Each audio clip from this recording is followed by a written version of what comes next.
This man said he traveled to the year 2749, and he made some disturbing claims about the future.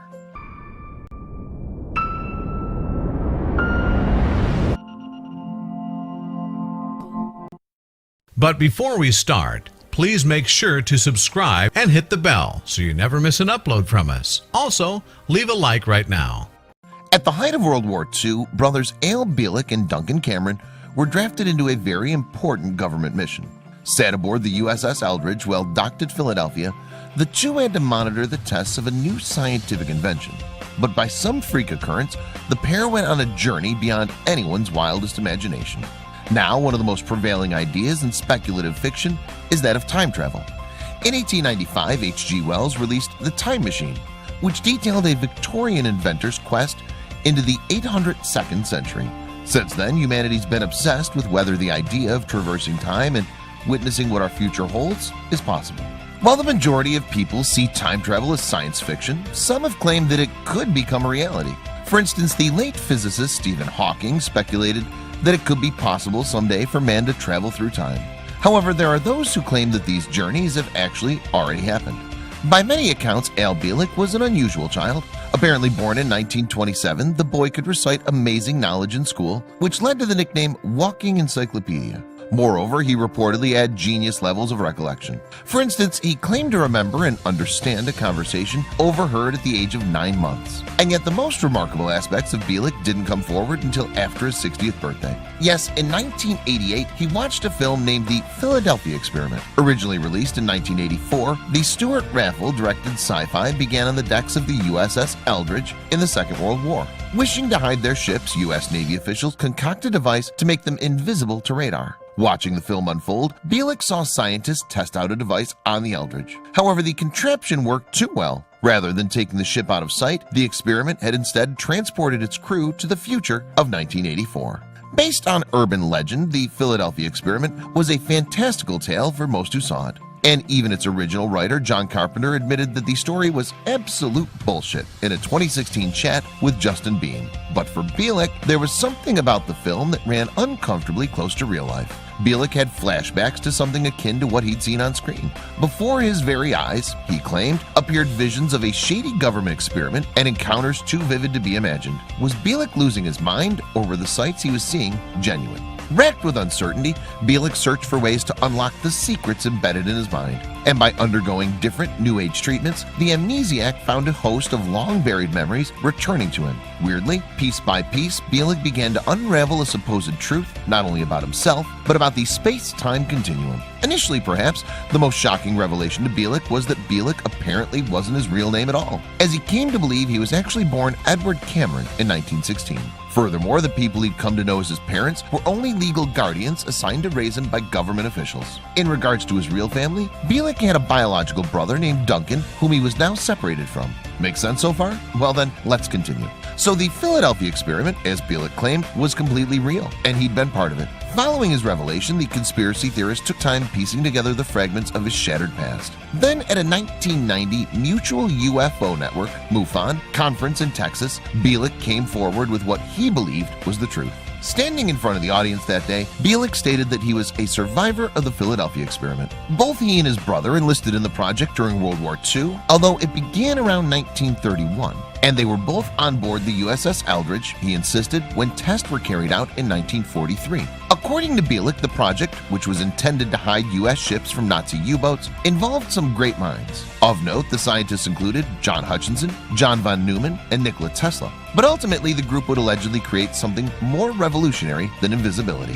By 1940, the team reportedly had already achieved some success with a smaller class of ship, and 3 years later, they were ready to try it on a larger vessel, the USS Eldridge, in Philadelphia. Nevertheless, what was supposed to be the final test, conducted on July 22nd, encountered what Bielek called a serious problem. Returning after 15 minutes of invisibility, the ship was intact. However, its occupants were suffering from delirium and nausea. Despite von Neumann's plea for more time, the Navy demanded another test the following month. And so Bielek and Duncan braced themselves for a further go. But they didn't realize it would end with a voyage into the unknown. When the switch was flipped, a flash of blinding blue light shone out, and the ship totally vanished.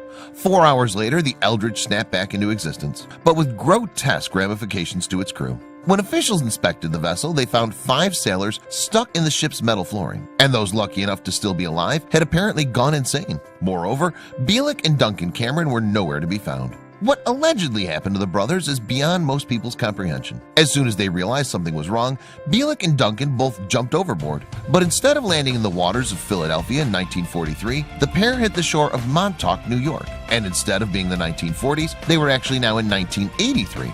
40 years after their experiment was conducted. As soon as the brothers materialized on the shore, they were swarmed by guards and patrol helicopters. And after being led into a complex, the pair arrived at an underground level where they met an elderly man. Remarkably, the individual introduced himself as John von Neumann, the person who had apparently sent them through time 40 years before. Subsequently, von Neumann attempted to explain to the brothers the reality of their situation. According to Bielik, at this point in time, the pair were on the grounds of the Phoenix Project, a secret government program aimed at harnessing time travel. There, scientists had somehow connected with the energy from the Philadelphia experiment, creating a hole in hyperspace, which sucked the Eldridge in. That wasn't the worst of the pair's problems, though, for you see, the Eldridge was still stuck inside a continually expanding hyperspace bubble, claimed Bielik, and its growth could eventually even destroy the Earth. In order to stop its spread, then, someone had to return to the ship and destroy the equipment on board. And Bielik and Duncan, it seemed, were the men for the job. So for the greater good, the brothers accepted the mission, and soon after they were sent through the fabric of space and time once more. There's a slight feeling when you're going through space-time, Bielik told Paula Harris in 2005. The first trip you make can be quite nauseating, and after that you sort of get used to it. Back on the deck of the USS Eldridge, Bielik and Duncan set about completing the assignment at hand. Using axes, the two demolished the generators and circuitry central to the vessel's unlinking in time and space. Soon, the ship began to stabilize, for the rift in space and time began to contract, and the Eldridge returned once again to 1943. So far, Bielik's fantastical testimony could harness incredulity in some. Of particular note, an electrician named Edward Dudgeon, who worked on the Philadelphia experiment, asserted that no time travel took place. In fact, the generators, he said, were on board the Eldridge to make the ship invisible to radar only, not physically invisible. But for those still tuned into the much-proclaimed time traveler's account, the story was about to get wilder. In the year 2000, a decade after MUFON, Bielik elaborated on his and Duncan Cameron's return to the Eldridge. And what he described was staggering beyond belief. On that note, let's find out more. Well, waking up in a hospital bed, Bielik recalled being in an unfamiliar place. To his side lay his brother Duncan, and in front of him was a television set. As Bielik would come to learn, this wasn't the world of 1943, nor had they returned to 1983. Rather, they were in the distant future of 2137. Confused? No? Then let's continue. As the story goes, through some freak occurrence, the pair had once again traveled through hyperspace. As a result, they required medical treatment for radiation burns inflicted on their journey. All in all, the brothers spent 6 weeks in this medical facility of the future. Nevertheless, they learned a lot about the world 2137 from inside its walls. First of all, Bielik noticed an immediate change in the Earth's medical equipment. Instead of gauze and medicine, ultra-advanced light and vibration energy was used to heal the sick. Furthermore, television stations of the future only broadcast news, history, and geography shows. I don't recall there was a single soap opera on the air, Bielik remembered. While watching these programs, Bielik realized that serious geographical changes had happened to the Earth. Between the years 2000 and 2025, he claimed, the United States had lost parts of its landmass. Most severely hit was the southern part of the country. Atlanta was now near the coast, and Florida was gone, save for its panhandle. But the changes to the world didn't stop at geographical level. Indeed, the United States, which was now under military rule, had long ceased to exist as a nation-state. Moreover, the globe's population had decreased by an alarming number. As Bielik alleged, there were only 300 million people left on Earth in the 22nd century. That's a drastic reduction from the 7.7 billion we have around the world today. Now, the reason for this, Bielik argued, was due to a global conflict in the early 21st century. In the ensuing war between Eastern and Western forces, entire cities were decimated, and centralized governments became no more. Meanwhile, radioactive contamination left over from these battles was creating severe problems for the conflict survivors. At this point in the story, Bielik had reportedly journeyed between 2 entire centuries, and yet the time traveler's voyage was still far from over. After spending time recuperating in the 22nd century, Bielik once again inexplicably shot forward to another point in the Earth's existence. Yes, if you can believe it, he found himself in the distant future of 2749. Oddly, Bielik could not account for why he alone was thrust even further this time. Although, happily, the world was far more Elysian than the one he just left. Since becoming devastated by nuclear war, civilization had recovered to an incredible degree. Now, 60 years on, society had rebuilt itself into a utopia. In the 28th century, Bielek claimed humanity had made significant advances in technology and had mastered the mechanics of anti-gravity. Remembering his journey, he described seeing 2.5-mile-high floating cities suspended on platforms. Untethered from the ground, these metropolises could travel the surface of the planet just as free as a jumbo jet. Astonishingly, he said mankind's fate was no longer in human hands. Instead of governing themselves, each city had its own artificial intelligence which governed the day-to-day needs of its inhabitants. As a result, things we view today as a necessity, like money or labor, were made completely immaterial, apparently. In Bielek's own words, the world of tomorrow was deeply socially conscious. To this end, wars had become obsolete because countries had disbanded their armed forces. Moreover, there were no funds to fight over either. After eliminating the need for money, this future civilization worked on a credit system which provided everyone with enough to get by. Sounds too good to be true, perhaps. All in all, Bielek claimed he spent 2 years living in the 28th century. Then, just as mysteriously as he had appeared, the Voyager traveled back to the year 2137. And upon reuniting with his brother, Bielek returned through the hyperspace wormhole that they came through.